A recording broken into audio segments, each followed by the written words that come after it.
সকলকে জানাই শুভ বিজয়া দশমী। আজকে ছিল দশমী। কালকে রাত থেকেই মনটা বড্ড খারাপ ছিল। এই তো পুজো আসলো, এর মধ্যে শেষও হয়ে গেল।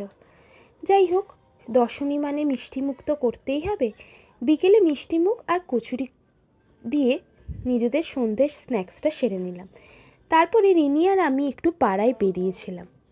তো পাড়ায় বেরিয়ে দেখলাম আমাদের আশেপাশের ঠাকুরগুলো তো এবারে দেখাই হয়নি। যাই তাহলে একটু আশেপাশের বেলেঘাটার ঠাকুরগুলো দেখে নিই। তো আমি আর রিনি চলে গেছিলাম।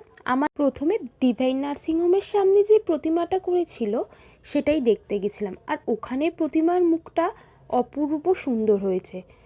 আমার তো বেশ মিষ্টি লেগেছে, আমার দেখা এবারে সবচেয়ে মিষ্টি ঠাকুর।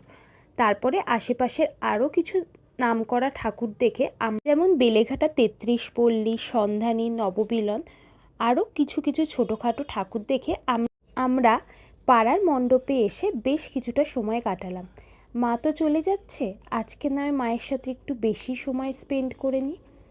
এভাবেই আমরা আমাদের দশমীর দিনটা কাটালাম। টাটা, দেখা হবে নেক্সট ব্লগে।